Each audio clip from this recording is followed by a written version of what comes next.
John Miller yawned as he adjusted his headphones. The night shift at the Arecibo Observatory in Puerto Rico was usually quiet, with only the soft hum of equipment and occasional coffee breaks to keep him company.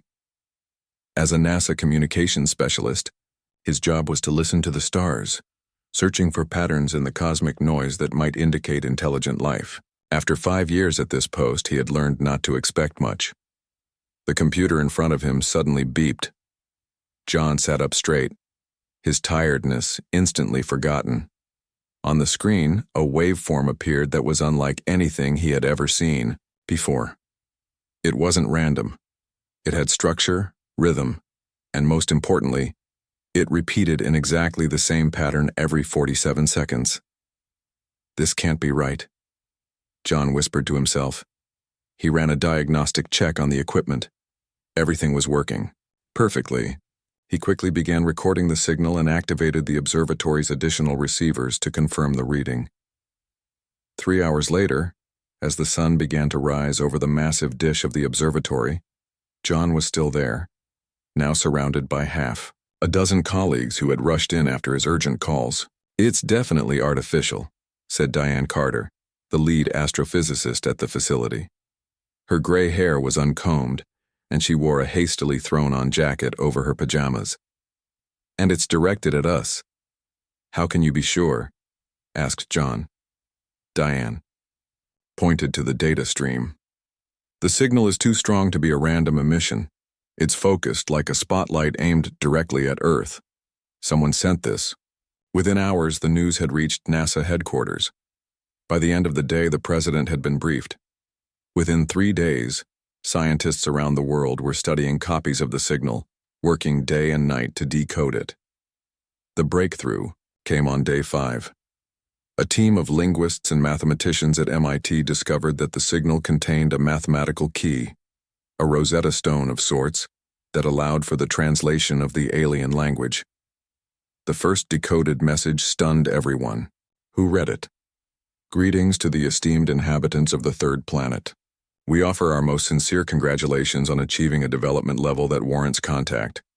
We are the Vosari, humble representatives of the Galactic Council, and we extend our warmest wishes for friendship and exchange of knowledge between our civilizations." John was in the room when Dr. Carter read the translation aloud to the team at Arecibo. "They sound nice," said one of the younger technicians. "Very formal," John noted. "Like they're from the Victorian era or something." Over the next few weeks, more messages arrived. Each one was more polite than the last. The Vosari explained they were part of a galaxy-wide organization that monitored developing civilizations. Earth, they said, had recently crossed a threshold by sending out specific types of radio signals that indicated a readiness for first contact. The United Nations quickly formed a special committee for extraterrestrial communication. After much debate, they selected 2 representatives to lead humanity's response team. Frank Wilson, a veteran diplomat with 30 years of experience in international negotiations, and Dr. Susan Wright, the world's leading expert in theoretical exobiology. John found himself reassigned as their technical advisor. He sat in on their first official meeting at the UN headquarters in New York. "We need to respond with equal formality," Frank said. "Show them we understand diplomatic protocol." Susan looked less certain. "What strikes me as odd is how extremely polite they are. Every message begins with at least 3 sentences of greetings and ends with 5 sentences of well wishes. It's almost excessive. Different cultures, different norms." Frank replied with a shrug. "Better too polite than too aggressive." Susan nodded but didn't look convinced.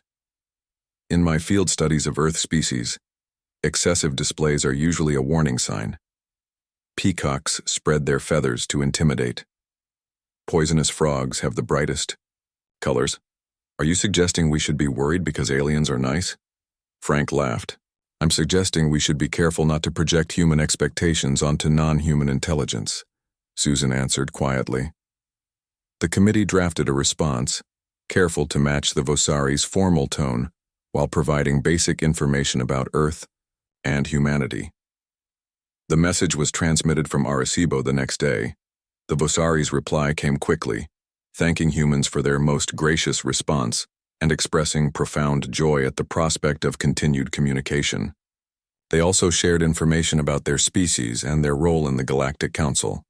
According to their messages, the Vosari were one of 50 founding species of the Council, which governed peaceful relations between over 300 intelligent civilizations. Earth was being offered observer status with the potential for full membership in the future.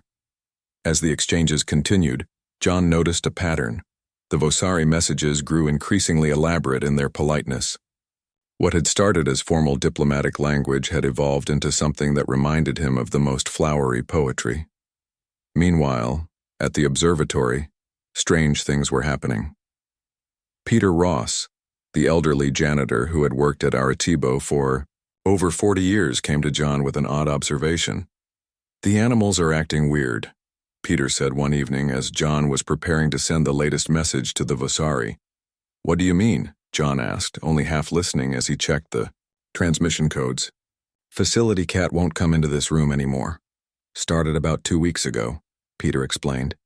"And have you noticed there are no birds around the dish lately? Used to be full of them." John looked up from his work. "Probably just coincidence," Term shook his head. "Animals know things we don't. My grandfather was a coal miner. Said the canaries would stop singing before the gas levels got dangerous, even before the detectors showed anything." John wanted to dismiss the old man's concerns, but something about Peter's serious expression made him uneasy. That night, as John sent the latest message to the Vosari, he added a personal note at the end, asking about their planet's wildlife and how animals had reacted to their own first contacts with alien species. It wasn't part of the official communication, just a casual question. The Vosari's response the next day ignored his question completely. Instead, they announced they would be sending a diplomatic vessel to Earth within 6 months to establish more direct communication. The news was met with excitement around the world. Humanity was about to meet its first aliens face to face. But that night, as John walked home under the stars, he couldn't shake a feeling of unease. He kept thinking about Peter's words and the missing birds. And he wondered why beings from across the galaxy, with surely vast differences in culture and biology, would communicate in a way that seemed designed to appeal to human notions of politeness. Unless, of course, they had studied us for quite some time before making contact.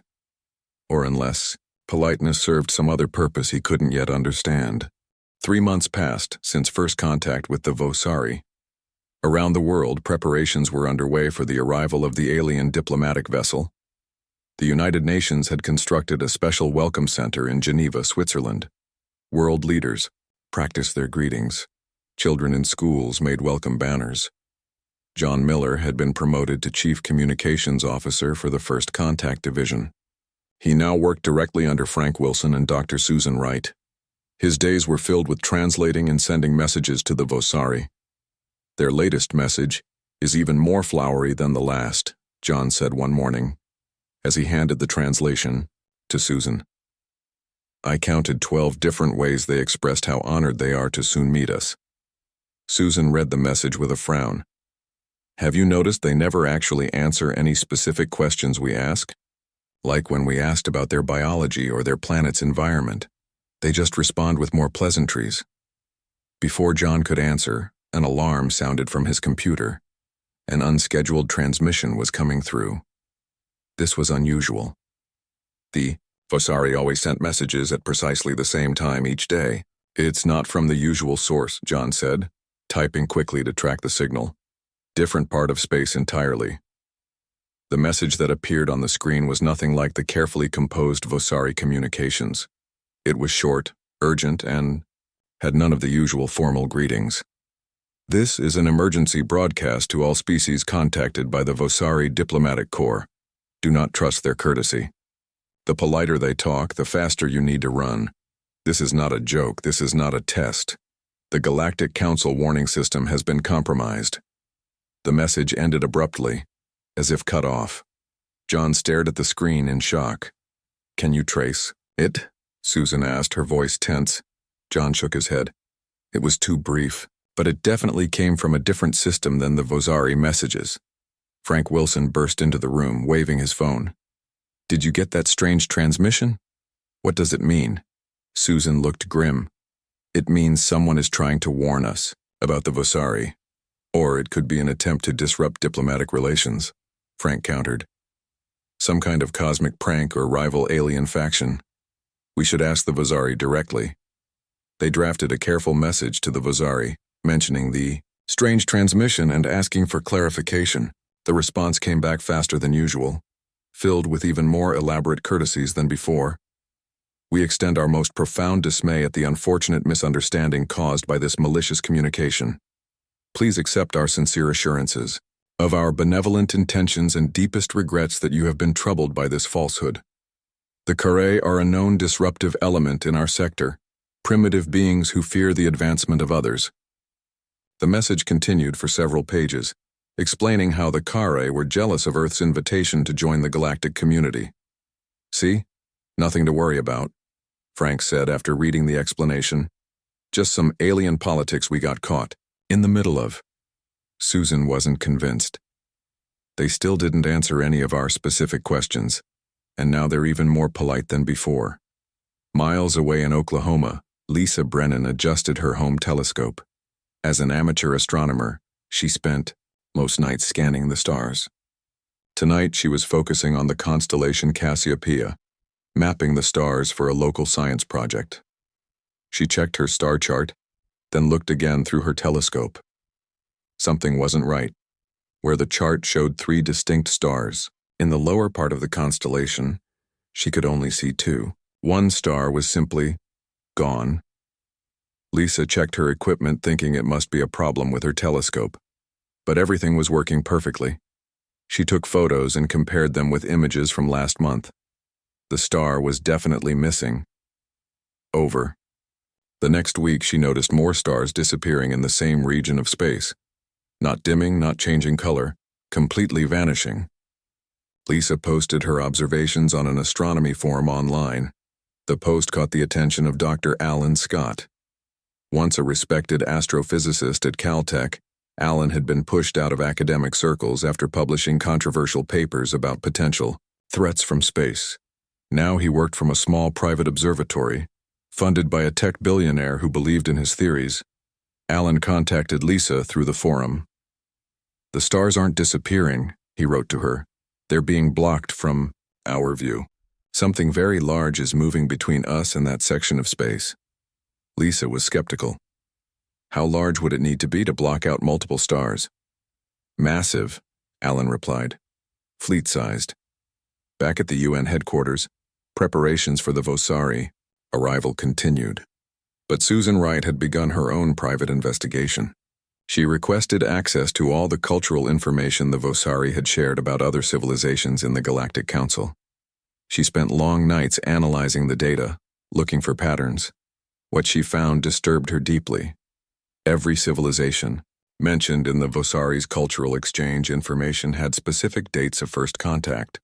But when Susan cross-referenced these with the timelines of cultural achievements the Vosari had shared, she found something strange. None of the civilizations had any listed achievements after about 6 months following their first contact with the Vosari. Susan took her findings to Peter Ross, the elderly janitor from Arecibo who had first noticed the strange animal behavior. She had learned that before his retirement, Peter had been a xenobiologist on a classified government project. "It's like they all just stopped," Susan explained, showing Peter the timelines. "No new art, no scientific breakthroughs, nothing after the Vosari arrived." Peter nodded slowly. "The animals are still avoiding the transmission areas. More species now too. Insects won't go near the dish. Fish in the nearby stream have moved upstream." "What does it mean?" Susan asked. "In nature, prey animals show fear before they see the predator," Peter said quietly. "They sense the danger through signals humans can't detect. Maybe these aliens are broadcasting something we can't perceive, but animals can." That night, Susan received an encrypted message from Lisa Brennan. The amateur astronomer had been put in touch with Susan through Alan Scott, who had once been Susan's professor. The message contained star charts and photographs showing the pattern of disappearing stars. According to Alan's calculations, whatever was blocking the stars was moving on a direct course for Earth. Susan looked at the date of the projected arrival. It matched exactly with the scheduled appearance of the Vosari diplomatic vessel. She stared at her computer screen. Another message arrived from the Vosari. It was their most elaborate yet, filled with praise for humanity and excitement about their imminent arrival. Susan remembered the warning from the mysterious carré. The politer they talk, the faster you need to run. She picked up her secure phone and dialed John Miller's number. "John, I need you to meet me. Bring Peter Ross. We have a problem." "What kind of problem?" John asked. "I think we're being hunted," Susan replied. Susan Wright, John Miller, and Peter Ross met in a small coffee shop far from UN headquarters. They sat in the back corner, away from other customers. Susan had brought printouts of her findings rather than digital files that might be tracked. "Look, at these dates," Susan said, spreading the papers on the table. "Every civilization the Vosari contacted stopped producing new cultural works about 6 months after first contact." John studied the timelines. Maybe they just stopped sharing their culture with the Galactic Council. All of them, at exactly the same time in their contact process? Susan shook her head. "That's not a coincidence." Peter sipped his coffee. "And now we have stars disappearing in the exact path the Vosari ship is supposed to take. We need more evidence before we go to Frank with this," John said. "He's completely sold on the Vosari. He'll dismiss our concerns as paranoia." Susan nodded. "I've contacted Lisa Brennan and Alan Scott. They're coming to Geneva tomorrow. Alan has equipment that can detect frequencies beyond normal human hearing range. He thinks the Vosari transmissions might contain hidden signals." The next day, the Vosari announced their ship had entered the solar system. Telescopes around the world captured images of the vessel as it passed Jupiter. It was beautiful, a gleaming crystalline structure that reflected sunlight in dazzling patterns. News channels worldwide broadcast the images. People gathered in public squares to watch the historic moment on giant screens. "It's breathtaking," Frank Wilson said during a press conference. "Just as the Vosari described, a vessel of peace and friendship." Behind the scenes, Susan met with Lisa and Alan in a makeshift lab they had set up in a storage room at the UN building. Alan had brought specialized equipment from his private observatory. The transmissions from the Vosari contained subsonic frequencies, Alan explained, showing them the readings on his equipment. "Sounds too low for humans to hear, but well within the range that many animals can detect." "What kind of sounds?" John asked. "Patterns that match predator signals," Peter said, looking at the data. "Similar to the low growls big cats make before they pounce or the vibration sharks create in water when hunting, but much more complex. That's why animals avoid the transmission areas," Susan realized. "They're hearing danger signals that we can't." Lisa showed them her latest star charts. More stars are disappearing. Whatever is blocking them is spreading out, like a net closing around our solar system. "The Vosari ship might not be alone," Alan suggested. "It could be just the first of a fleet." John looked pale. "We need to convince Frank and the UN committee before the Vosari land. The welcome ceremony is scheduled for tomorrow." "We'll never convince them without proof they can't ignore," Susan said. She turned to Alan. "Can you modify the UN building's sound system to play the subsonic frequencies at a level humans can hear?" Alan thought for a moment. "Yes, but it would take time, and I'd need access to the main control room." "I can get you in," John said. "I have clearance for all communication systems." That night, while final preparations for the landing ceremony were underway, John snuck Alan into the control room. They worked quickly, adjusting the sound system to amplify the hidden frequencies in the Vosari messages. Meanwhile, Susan and Lisa searched through all the information the Vosari had shared about themselves, looking for anything they might have missed. Peter used his old government connections to reach out to military contacts who might help if things went wrong. The next morning, the world watched as the Vosari ship entered Earth's atmosphere. It descended slowly toward the landing site in Geneva, a specially built platform in a large open field. Thousands of people had gathered to witness the historic event. Millions more watched on screens around the world. Frank Wilson stood at the front of the welcoming committee, wearing his best suit. Military honor guards from different nations lined the path from the landing pad to the welcome center. They carried no weapons, as a show of trust. Susan, John, and their small team watched from a control room overlooking the field. Alan sat at the sound control panel, ready to activate their modified system. "Look at the birds," Peter said suddenly, pointing to the sky. The area above the field, which had been full of birds earlier, was now completely empty. The Vosari ship landed. With barely a sound, a door slid open and light poured out. The crowd fell silent as figures appeared in the doorway. The Vosari emerged from their shuttle looking almost angelic. Tall, slender beings with luminescent skin and flowing garments that seemed to move in a breeze that wasn't there. Their movements were graceful as they walked down the ramp toward the human delegation. "Esteemed representatives of Earth," the lead Vosari said, its voice melodic and soothing, "we bring profound gratitude for the most generous welcome extended by our esteemed human friends." Frank stepped forward to deliver his prepared response. Susan watched closely, noticing something odd about the Vosari's eyes. A brief flicker of something that didn't match their polite words. Then she saw the dogs. The Swiss had brought trained guard dogs as part of the security detail. The animals were not barking or growling, just trembling violently, pulling at their leashes, trying to get away from the Vosari. "Now," Susan whispered to Alan. Alan pressed a button on the control panel. At first, nothing seemed to happen. Then a low rumbling sound filled the area. The subsonic frequencies from the Vosari communications now shifted to a range humans could hear. The effect was immediate. People in the crowd began to look uncomfortable. Some covered their ears. The sound triggered something primal in the human brain, a deep instinctive fear. On the landing field, Frank Wilson faltered in his speech, suddenly unsure. The lead Vosari tilted its head, eyes narrowing slightly. "What is this unpleasantness?" the Vosari asked, its voice still polite but with a new edge to it. "We had hoped for a more proper reception after our gracious approach." Susan grabbed a microphone connected to the field speakers. "Those are your own signals, played back at a frequency humans can hear. The same signals that have been frightening Earth's animals since you first contacted us." The Vosari's polite expression slipped for just a moment.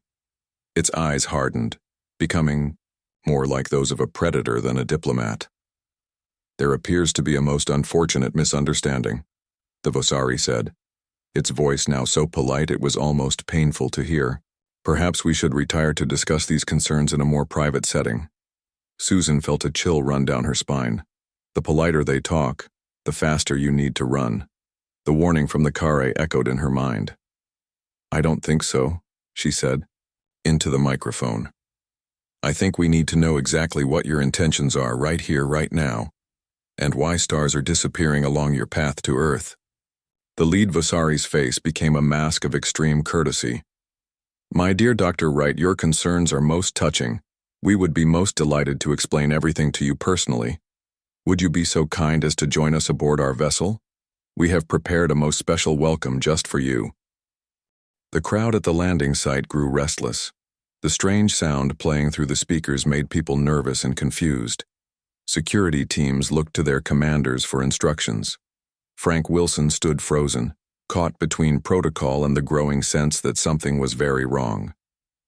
"Dr. Wright," the lead Vosari repeated, its voice now syrupy with politeness. "We would be most honored if you would accept our humble invitation to visit our vessel. We have prepared the most exquisite accommodations for our distinguished human guests." Susan remained in the control room, speaking through the microphone. "I think we'll postpone that visit. First, I'd like you to explain why your communications contain hidden signals that frighten Earth's animals." The Vosari's face remained pleasant, but its eyes grew cold. "A most regrettable technical issue. Our translation systems sometimes produce unexpected frequencies. We offer our sincerest apologies for any distress caused to your planet's charming fauna." John whispered to Susan, "They're lying. Look at the dogs. The security dogs were now thrashing wildly, foam gathering at their mouths as they tried to escape. Several broke free from their handlers and ran from the field. On the main platform, Frank Wilson finally found his voice. "Perhaps we should all step back and take a moment to—" "Most respected Ambassador Wilson," the Vosari interrupted, "we have traveled such a great distance to meet your wonderful species. We would be deeply saddened by any delay to our cultural exchange program." Frank nodded, seemingly unable to resist the Vosari's polite insistence. "Of course, the program will continue as planned." Susan watched in horror as Frank announced that selected humans would visit the Vosari vessel as planned, while Vosari representatives would tour Earth's major cities. "We have to stop this," Susan said to her team. "They're going to take people onto their ship."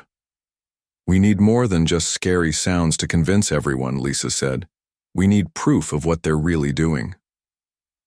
Alan had been quiet, working on his equipment. Now he looked up with excitement. "I've been scanning their ship. There's something strange about its structure.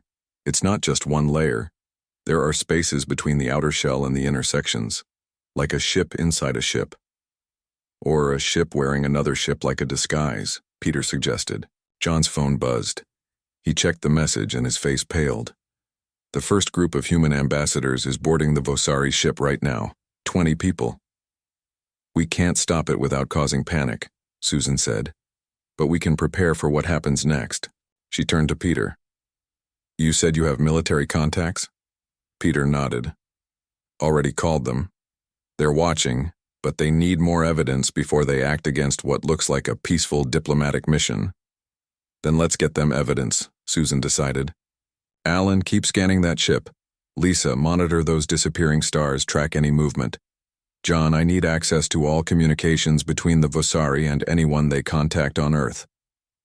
For the next 3 days, the Vosari diplomatic mission proceeded according to plan. The human ambassadors spent time aboard the Vosari vessel, while Vosari representatives toured Earth's cities, always speaking with extreme courtesy and expressing delight at everything they saw. On the 4th day, the first group of human ambassadors returned. They appeared healthy and happy, praising the Vosari and their wonderful ship. Medical examinations showed nothing unusual, except for minute scarring behind their ears, which doctors dismissed as a mild reaction to the ship's atmosphere. Susan managed to get access to one of the medical reports.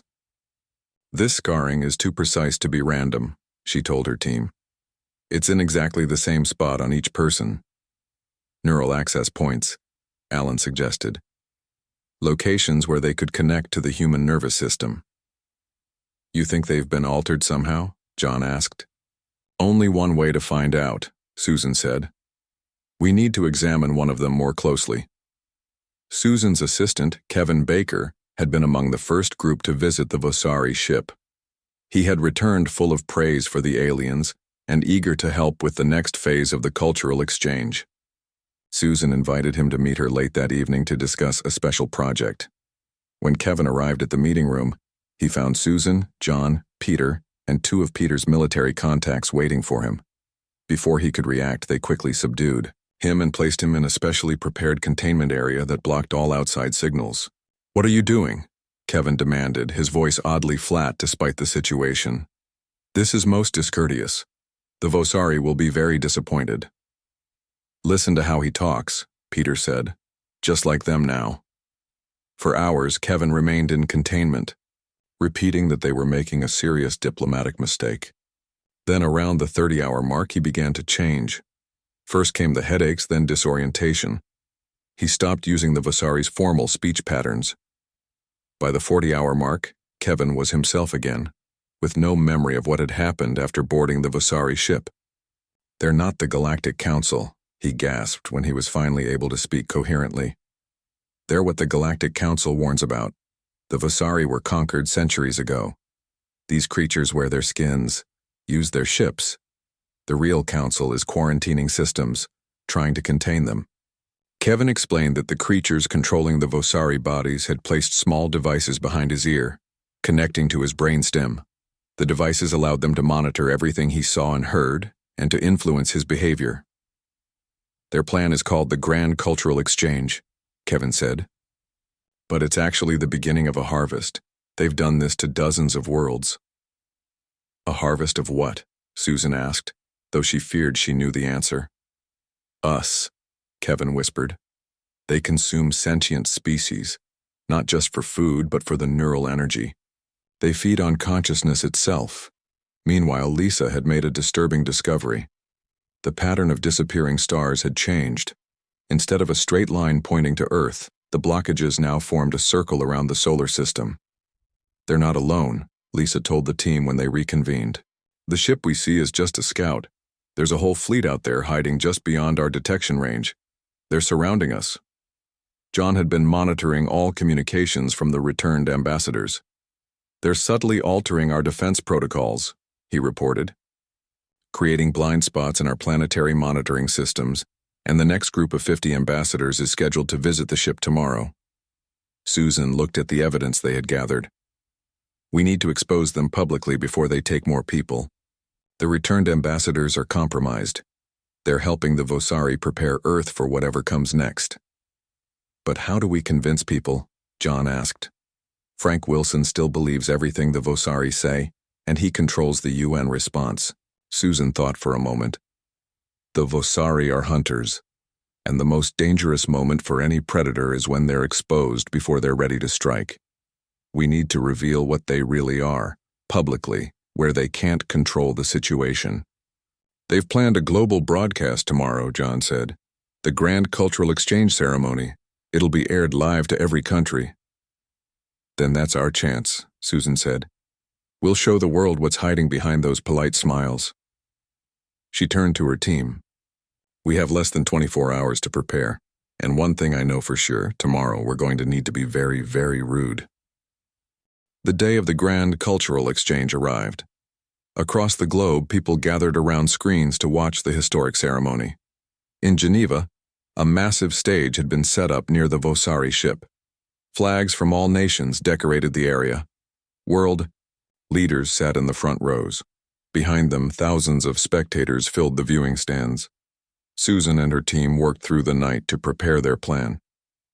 Alan had modified the sound system to broadcast the hidden Vosari frequencies at maximum volume. John had secured access to the broadcast controls.